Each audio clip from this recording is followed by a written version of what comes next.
all for coming. Thank you, Upstairs Gallery. Woo! Hard out there for these guys to perform and straighten up within their safe space. I love supporting women. Anyway, let me welcome Erin Lane.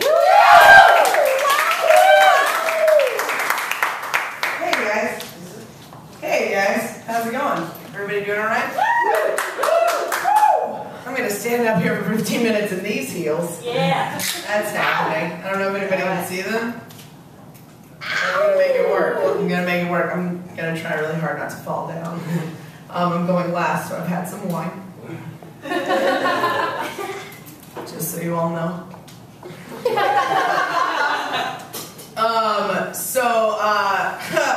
I just got dumped. I know, right?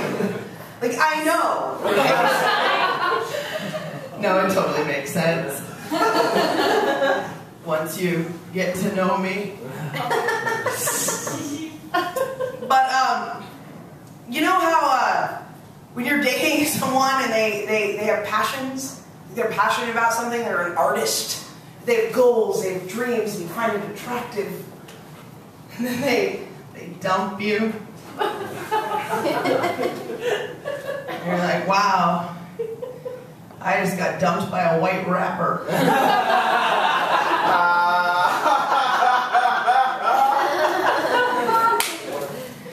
True story.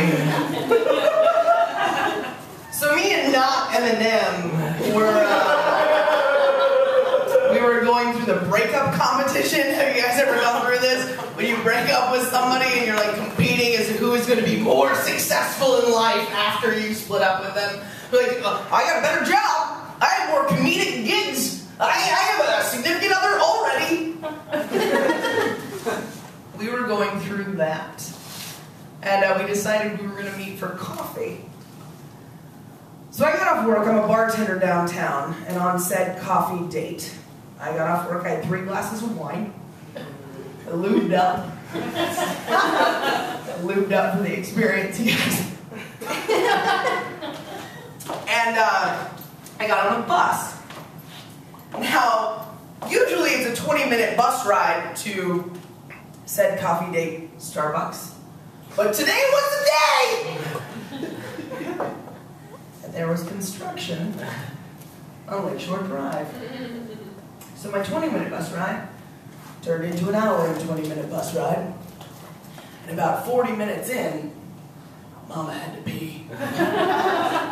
The wine kicked in. And it wasn't like one of those like where you're like, oh God, I should really go to the bathroom, and 20 minutes later you're like, I should really go to the bathroom. It was like one of those like immediate like, oh fuck! So like I immediately get off the bus. And I'm just like, I have to find somewhere to go to the bathroom. I start running around convenience stores in the neighborhood, like wildly wielding my privilege. Like, hi, I'm a somewhat attractive white woman. May I please use your facilities? No. Fair enough. So I get back on the bus. There are no other options. And by the time I get to my stop, like my leg is shaking, like I'm visibly sweating, like my arms are crossed over my bag, like the woman across from me looks worried. She clearly thinks I'm like a white, indoctrinated member of Al-Qaeda.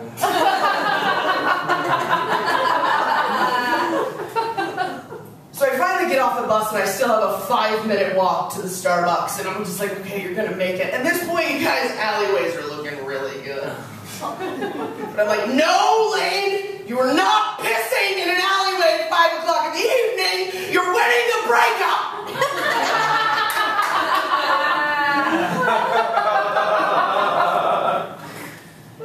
So I finally get right across the street from the Starbucks. I can smell the coffee, but it's a red light. So there's a little red hand telling me nay. So I just start pacing.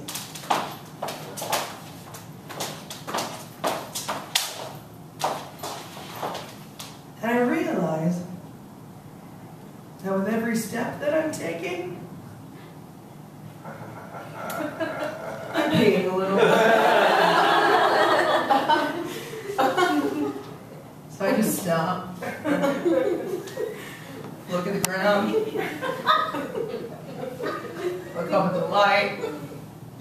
a little red hand turned into a little green walking man who is accomplishing the one thing I cannot right now, which is walk. Just like, well, here we go.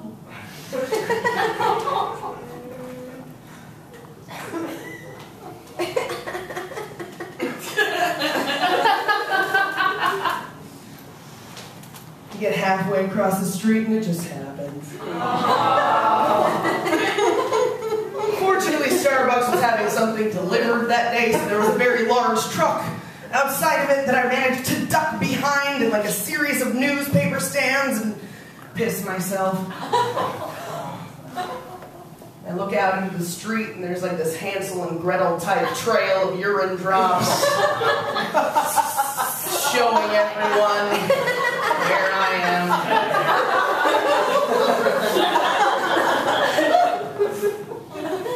I just look to the left inside the Starbucks window and there's Asher Roth waving at me. Clearly not winning the breakup, you guys. I really wish I was the kind of person who could like find comfort and solace like at the bottom of a carton of Ben & Jerry's or Haagen-Dazs. But no. I just get drunk and fuck strangers. It sounds like it would be cool. It's not. The first time you fuck anyone, it's weird. Okay? Like, the first time is weird with anyone. Like, it's just weird. Like, you're figuring out parts and bits, and like, can I spank you? I don't know. Like, is this safe?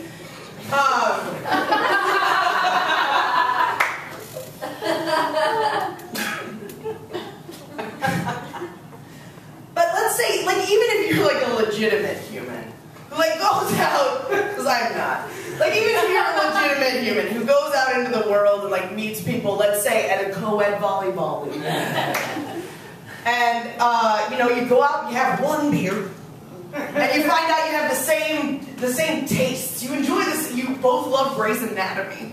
Still, like you're still watching it. You're the only two. You know, and you enjoy the same jokes, and you like the same restaurants, and you date for like a comfortable, like happy amount of time. Like, let's say 3 or 4 weeks, and then you decide you're gonna have a love-making session. I have no idea what this is like, but I'm assuming some of you do. Even if you do that, the first time you fuck anybody, it's weird. So when you fuck a lot of strangers, you don't have a lot of orgasms. Female sexuality is nuanced.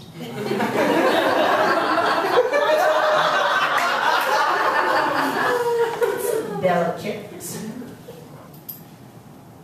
But you do come up with a lot of really funny stories, some of which I'm going to share with you right now. Woo! So I was fucking this dude, and he decided, like in the midst of the experience, he was gonna lick me from like the bottom of my chin to like the top of my forehead. Like I was a fucking ice cream.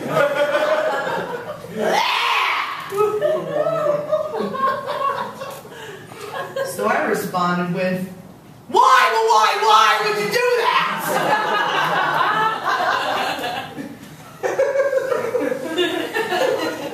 And he said, because I'm an animal.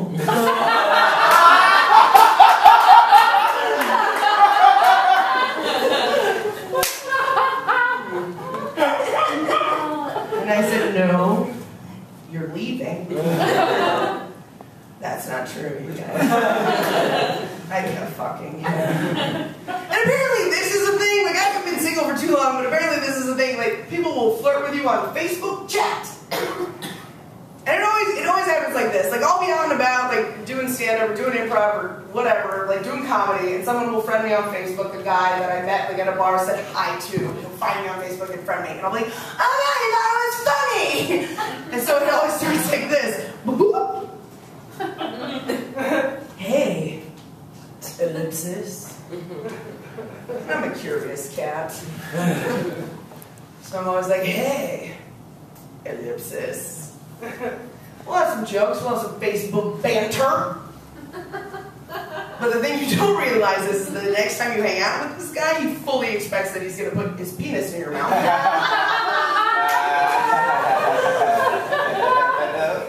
And when you're me, you're like, well, fair enough.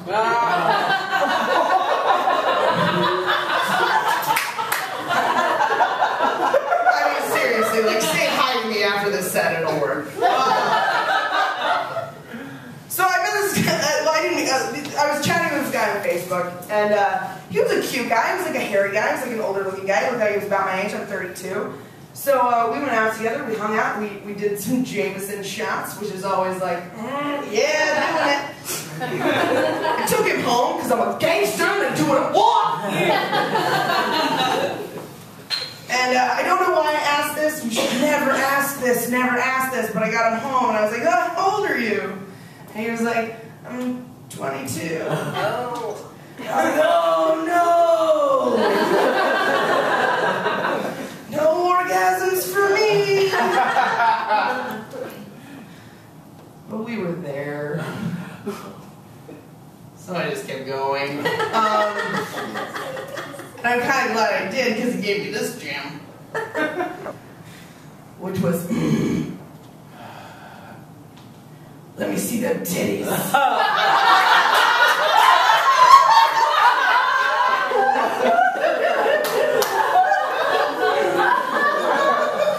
I kept fucking him too, you guys.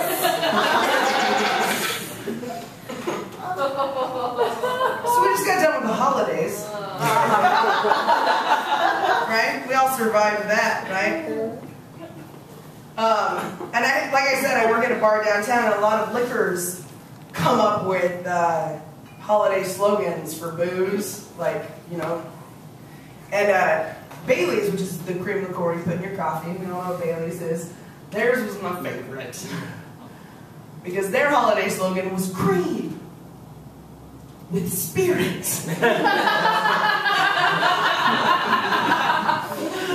I was like, oh, Bailey's. I cream with spirit.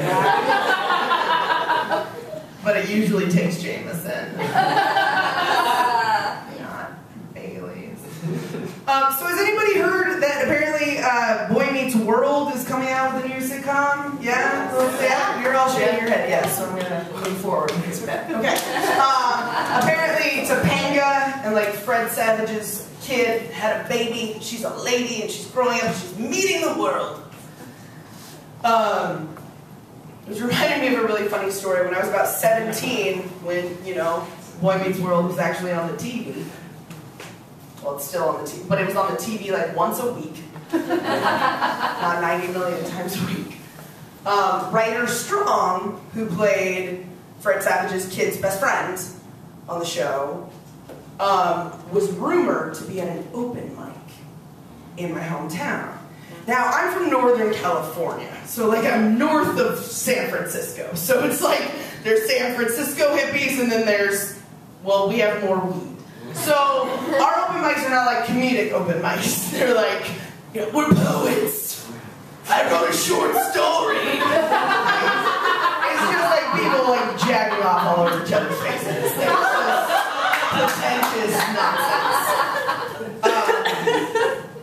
So I was like, oh my god, I have to go to this open mic. So I wrote some stupid, like, short story about finding the meaning of life in, like, a broken porcelain hand of a Jesus from a nativity, as you do.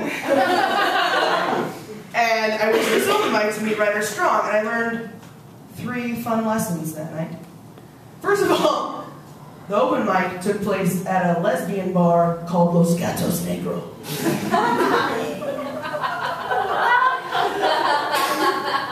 The black pussy. You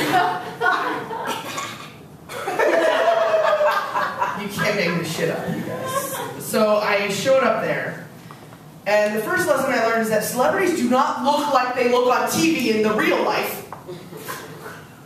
Because Ryder Strong had horrible acne. And as a heartthrob, I was really upset. Like, and it was like, from far away under good light, his face was a moon. Like, it was just like, oh no, I don't want to pretend to have sex with you alone in my bed with my pillow anymore. Was that too much information? The second thing I learned is that lesbians love me. I don't know why. I give off some sort of an odor. They just think I'm the greatest thing ever. And two lesbians, Laura and Liberty, took me home from Los Gatos Negros. We ended up in a hot tub. Right? And it became very clear that Laura liked Liberty, and Liberty liked me. So eventually, Laura got out of the hot tub very mad. I didn't understand. I mean, I was 17. I really didn't understand what a lesbian was. I knew they were different. I didn't think they were bad. I just didn't know what the thing was. I knew they slept with ladies, but I mean, sleeping with boys was still weird to me. I'd never had a first sexual experience at all. So Laura gets out of the hot tub. It's me and Liberty in the hot tub. So I end up making out with Liberty in the hot tub. And I'm like, well, why not? Let's figure out what this is. Maybe this is my thing. I don't know. Nobody likes me anyways. These girls clearly think I'm awesome. So I try that out, and then I end up fingering Liberty in a hot tub.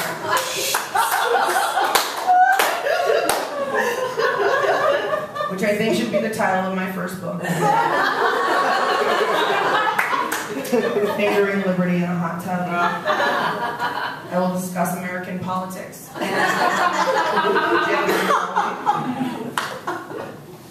I don't see Liberty for years. Like, after that happens, that was my first sexual experience ever. And, I don't see her for years. And so, 5 years later, I'm sitting in a strip mall in Northern California, sitting on a bench, watching some 12-year-old get her ears pierced in a clay. And, up walks Liberty. And I'm like, oh, hey, how's it going? And she's like, oh, hey, Aaron, what's going on? We totally knew who each other were, which was weird. And we catch up, and then 5 minutes into the conversation, I'm like, hey, you remember the hot tub? And she goes, yeah. You realize you were fingering my asshole, right?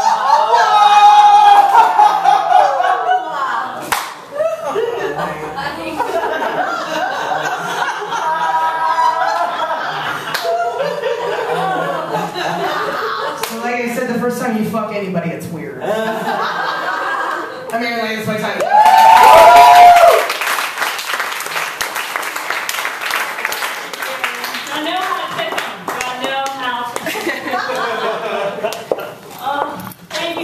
Coming to You Are My Favorite, Don't Tell Your Sister, Upstairs Gallery, and everyone that came, god damn it, I'm